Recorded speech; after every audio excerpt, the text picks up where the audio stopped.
Bismillahirrahmanirrahim. Assalamualaikum warahmatullahi wabarakatuh. Bersua dalam berita perdana malam ini, saya Razik Razikin Abdullah dan Sarofizah Haji Mahmud. Berita-berita utama malam ini.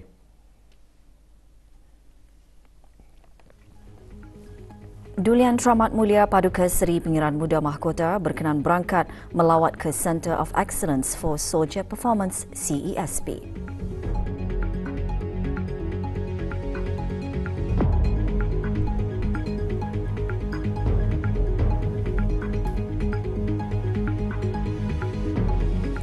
Pihak-pihak berkepentingan dalam TVET perlu meneroka strategi untuk menggerakkan agenda global TVET ke hadapan.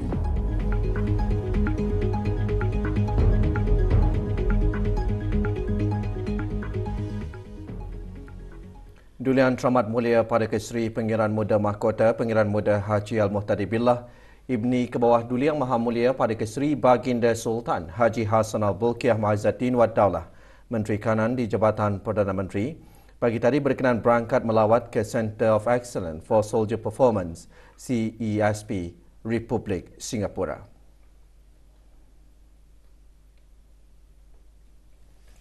Keberangkatan tiba Duli Yang Teramat Mulia di Pasir Laba Camp dijunjung oleh Tuan Yang Terutama Heng Chee How, Menteri Negara Kanan Pertahanan Republik Singapura dan Vice Admiral Aaron Bang, Chief of Defence Force.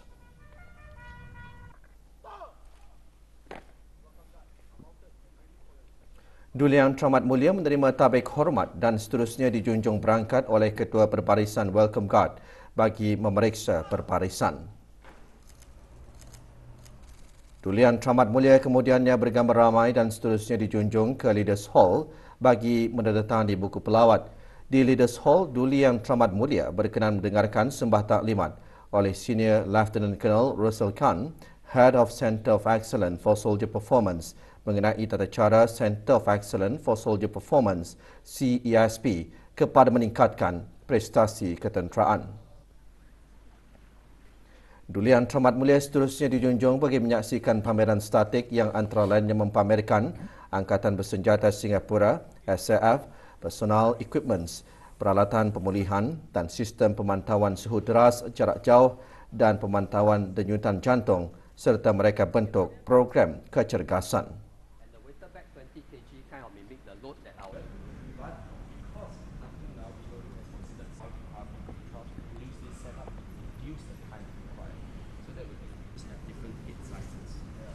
Also Titan. Yes, correct. The upper back, 4, and the hip. And of course, 40.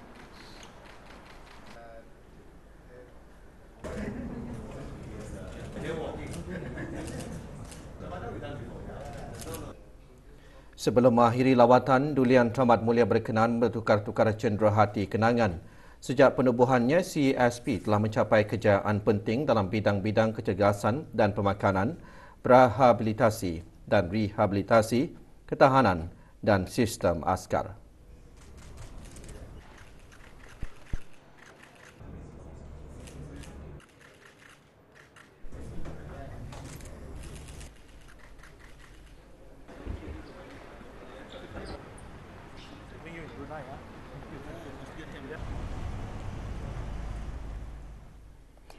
Persidangan Kemahiran Dunia 2024 dengan tema menggerakkan pendidikan dan latihan teknikal dan vokasional TVET ke puncak agenda global membincangkan kepentingan TVET dan kemahiran dalam pembangunan sumber manusia dan ekonomi.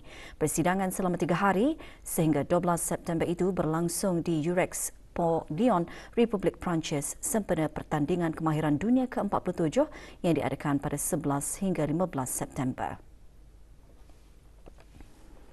Mewakili negara Brunei Darussalam ke persidangan itu, Yang Berhormat Datin Seri Setia Dr. Dayang Hajah Romaizah binti Haji Muhammad Saleh, Menteri Pendidikan.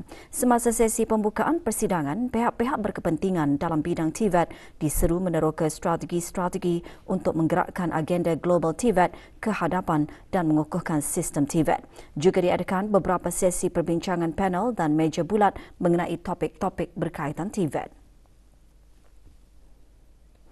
Menteri Pendidikan turut berpeluang mengadakan perjumpaan bersama Tuan dan Terutama Dr. Muhammad Maliki bin Osman, Menteri di Pejabat Perdana Menteri, Menteri kedua bagi Pendidikan dan Hal Ehwal Luar Republik Singapura bagi membincangkan kerjasama dua hala dalam bidang pendidikan antara kedua-dua negara.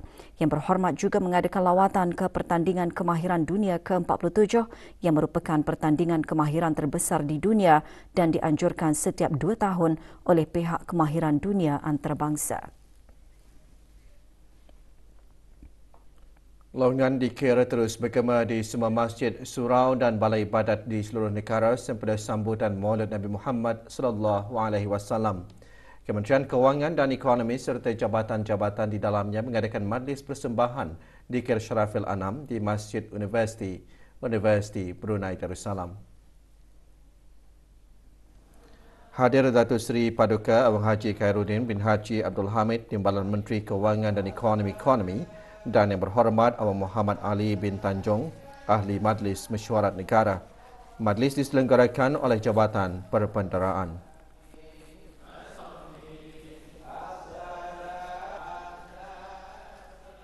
Jabatan Perdana Menteri dan jabatan-jabatan di bawahnya juga meneruskan lagi majlis zikir di Masjid Utama Muhammad Saleh Pekan Bangar, daerah Temburong. Hadir Pengiran Haji Rafizana bin Pengiran Haji Razali, Pemangku Setia Usaha Tetap Urus Tadbir Perkhidmatan Awam di Jabatan Perdana Menteri. Majlis diteruskan dengan penyerahan sumbangan wakaf untuk kegunaan masjid berkenaan.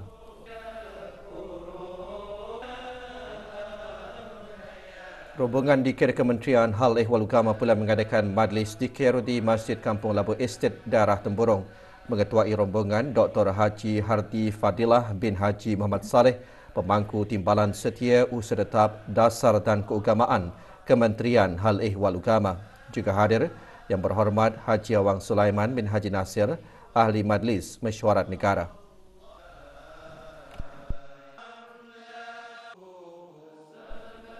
Rombongan Kementerian Sumber-Sumber Utama dan Pelancongan menyertai majlis persembahan bercorak keagamaan di Istana Nurul Iman. Mengetuai rombongan lelaki Awang Haji Muhammad Safwan bin Abdullah Bibi, Pemangku Timbalan Setia Usaha Tetap Kedua Kementerian Sumber-Sumber Utama dan Pelancongan.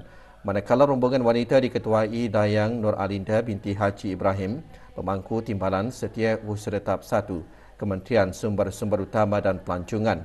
Antara pengisian majlis, tazkirah dan persembahan dikir.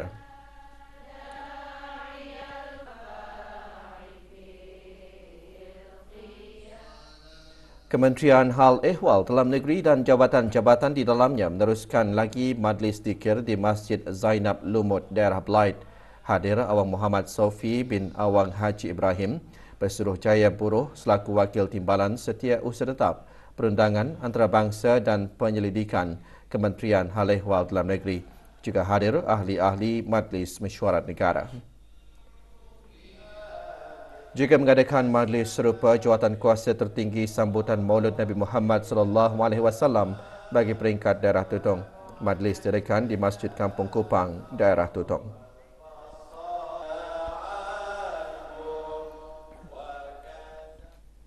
Pusat Dakwah Islamiah melalui Unit Dakwah Daerah Tutong semalam mengadakan majlis Malam Mencintai Rasul sempena sambutan Maulid Rasul bersama mu'alaf dan mereka yang bukan beragama Islam. Majlis diadakan di Pejabat Unit Dakwah Daerah Tutong. Hadir Awang Muhammad Sofian bin Haji Basri, Pemangku Pegawai Daerah Tutong. Pengisian acara termasuk bacaan Saidul Istighfar dan tazkirah bertajuk Mengapa Kita Perlu Mencintai Rasulullah.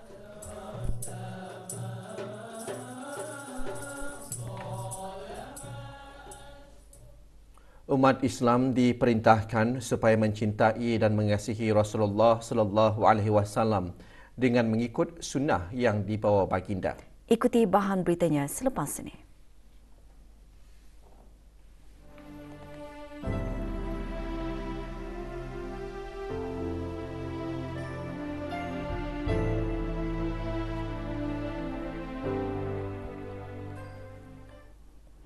Allah Subhanahu Wa Taala memerintahkan umat Islam selaku umat yang beriman supaya mencintai dan mengasihi Rasulullah sallallahu alaihi wasallam dengan mengikut sunnah yang dibawa baginda. Salah satu cara menunjukkan rasa cinta dan kasih kepada baginda adalah dengan membanyakkan selawat.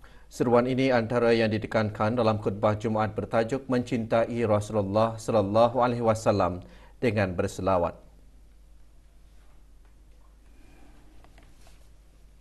Sesungguhnya, ucapan selawat adalah satu amalan yang mulia yang pasti mendapat ganjaran daripada Allah Subhanahu wa taala. Maka apabila nama Nabi Muhammad sallallahu alaihi wasallam disebut, hendaklah kita mengucapkan selawat ke atas baginda Rasulullah sallallahu alaihi wasallam. Mereka yang tidak mengucapkan selawat apabila mendengar nama baginda disebut adalah tergolong orang yang sangat hina dalam arti kata bakhil dan kedekut. Selain itu, ganjaran berselawat juga akan mendapat syafaat di akhirat kelak. Bagi meningkatkan kesedaran dalam kalangan pelajar mengenai budaya tradisional negara Brunei Darussalam dan mendidik tentang kepentingan memelihara dan menerapkan warisan asli Brunei dan pengetahuan mengenai budaya tradisional, rancangan kapal belia Asia Tenggara dan Jepun Siap 2024 bagi penyertaan belia Brunei BPY ke-48 petang tadi menganjurkan Hari Kebudayaan untuk membantu penuntut mendalami identiti budaya negara ini. Program menyasarkan 50 belia terdiri daripada para pelajar Institut Pendidikan Teknikal Brunei IBTE Nahkoda Ragam. Tujuan acara mengajar peserta mengenai permainan, tarian dan amalan tradisional yang diwarisi turun-temurun, menunjukkan rasa bangga dan kekitaan dalam identiti budaya Brunei serta mengukuhkan pengetahuan tentang tradisi budaya. Ia diadakan di IBTE Kampus Nahkoda Ragam.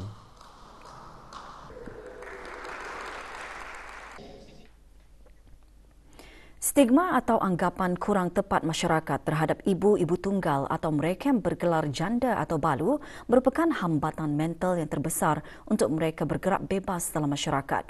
Di sinilah peranan Persatuan Pergerakan Ibu Tunggal yang ingin memberikan perkhidmatan terbaik dalam menyantuni hal ehwal kebajikan para ahli ibu tunggal.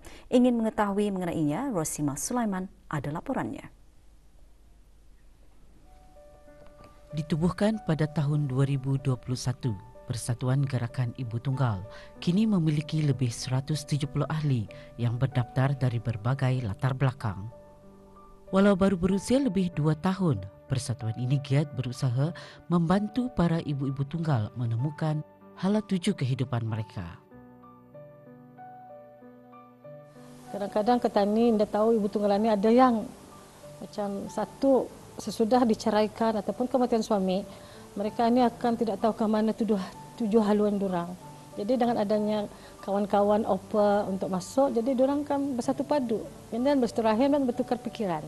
Masing-masing dengan cerita masing-masing. Jadi yang terpendam dapat diluahkan dan yang macam yang selama ini dipendam menjadi penyakit di hati diluahkan. Jadi kami bagi perangsang kehidupan itu supaya mandiri. Menjadi ahli kepada persatuan ini, beberapa orang dari mereka telah berjaya menjana pendapatan dengan berniaga atau bekerja sendiri. Bantuan atau kursus-kursus dari agensi-agensi yang ada di negara ini turut memainkan peranan penting ke arah pembentukan jati diri ibu-ibu tunggal. Secara pribadi, Persatuan Pijit Tani banyak membantu kami lah, macam membangun, orang membagi kami semangat supaya kami jangan rasa down. Dorang macam mengadakan kursus-kursus, macam kursus bagian jahitan, bahagian makanan. Paling banyak dari pijit lah kami dapat pengalaman. Pandangan saya mengenai pijit adalah membangunkan ibu tunggal yang seperti saya, yang ini ada semangat sudah, macam maksudnya kosong, membantu kami untuk bangkit dari hidup dan berfikiran jauh ke depan untuk memajukan diri sendiri. Pengambil alihan tugas-tugas suami di samping melaksanakan tugas yang sedia ada sebagai ibu seringkali menimbulkan konflik kepada golongan ibu tunggal. Oleh itu, Sokongan pelbagai pihak seperti Persatuan Gerakan Ibu Tunggal sangat diperlukan dalam membantu golongan ini untuk bangkit dan meneruskan kehidupan mereka. Laporan Rosima Sulaiman untuk Berita RTB. Keputusan tanda pengenalan kenderaan TPK bagi 3 dan 4 angka siri BBH melalui Click and Bid akan diumumkan melalui laman sesawang JPD dan juga di www.nomborku.gov.bn esok. Jabatan Pengangkutan Darat dalam siaran akhbar memaklumkan semua penenda yang telah mengikuti tawaran tertutup TPK sama ada berjaya atau sebaliknya juga akan menerima email mengenai keputusan tawaran tersebut melalui email yang telah didaftarkan bersama pihak jabatan berkenaan. Penenda yang berjaya dikehendaki untuk mematuhi terma dan syarat pendaftaran kenderaan. Bagi sebarang pertanyaan, hubungi JPD semasa waktu pejabat melalui WhatsApp 718161 atau melalui email hello@jpd.gov.bn. Orang ramai juga boleh melalui laman sesawang JPD dan Instagram @jpd.bn bagi maklumat lanjut. Kementerian Kebudayaan Belia dan Sukan akan mengadakan kempen Hari Bertindak sempena sambutan Hari Sukarelawan Antarabangsa mulai 11 November tahun ini hingga 31 Januari tahun 2025. Pendaftaran bagi menyertai kempen Hari Bertindak kini dibukakan sehingga 16 Januari 2025. Agensi kerajaan, agensi swasta termasuk Persatuan dan Kelab Belia dan Sukan, Rakan Strategik Pergerakan Belia, Majlis Perundingan Kampung, Kumpulan Belia Masjid di Pelawa untuk mengikuti kempen berkenaan bagi mengendalikan aktiviti sukarelawan. Separuh jalan di Lebuh Raya Sultan Hassan Al-Bolkiah berdekatan kilometer 4.8 Hala Gadung akan ditutup sementara mulai esok hingga 15 September 2024. Jabatan Kerja Raya menjelaskan penutupan bermula pukul 10 malam hingga 5.30 pagi disebabkan kerja-kerja pembaikan jalan raya di Lebuh Raya berkenaan. Pengguna jalan dinasihati untuk sentiasa berhati-hati dan mematuhi papan tanda arahan jalan raya serta had kelajuan yang ditetapkan. Pasukan Brunei DP MMFC meneruskan saingan Liga Perdana Singapura malam ini menentang Balestier Khalsa. Berlangsung di Stadium Jalan Besar Singapura, perlawanan juga boleh disaksikan menerusi RTB Go di saluran Go Live. Setakat ini, Brunei DP MMFC menduduki tangga ke-6 Liga dengan mengutip 13 mata hasil 13 perlawanan, manakala Balestier Khalsa pula di tangga ke-4 dengan 22 mata.